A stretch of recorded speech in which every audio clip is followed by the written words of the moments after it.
Hello guys, shout out. Flex ko lang, good morning. Meron nga pala tayong ipapagawa na bagong motor guys. Kompleto na po. Bagong bangka. Medyo malaki talaga guys. Medyo malaki at yung motor natin, yung ginagamit ko na bangka guys. Yung lambat dun guys, ililipat ko na yun dito guys. Pero sa ngayon, yun na muna yung gagamitin ko. Ito yung medyo mas malaki ito guys. Malaki ito. Tignan nyo guys, mahaba.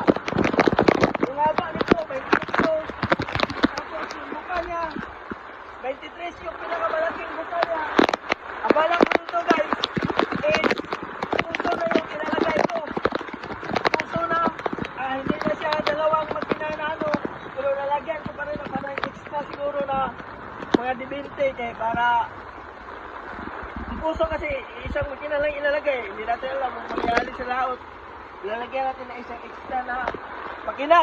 Tapos guys, isang set na yan. Nandito na yung mga kahoy niya. Oh. Yung mga kahoy niya guys, nandito na. Yan. Yan yung mga kahoy niya. Isang set na yan. Bali, ang kulang ko na lang dito is yung plywood na lang, na epoxy, pintura, tapos mga pako kablonte. Yan yung mga kahoy niya guys. At saka yung pamaong niya, roda. Yung pamaong niya guys, roda, nandito.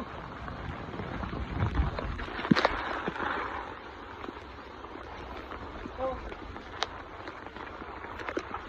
yung pamaong niya guys. Yung dito guys, yung dito sa harap, yung dito, medyo mahaba siya guys, kasi malaki nga yung papagawa natin ng motor. Ito guys, ito, mahaba yan. Tingnan nyo, pareho sila kahaba nito.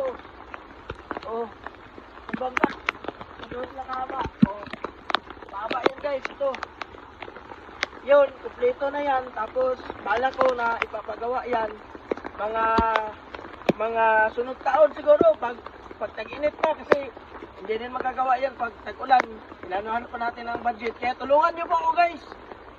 Malaki po ang maitutulong nyo sa akin na mabuo po yung motor na yan, na hindi po tayo maabutan ng pagkasira ng mga kahoy.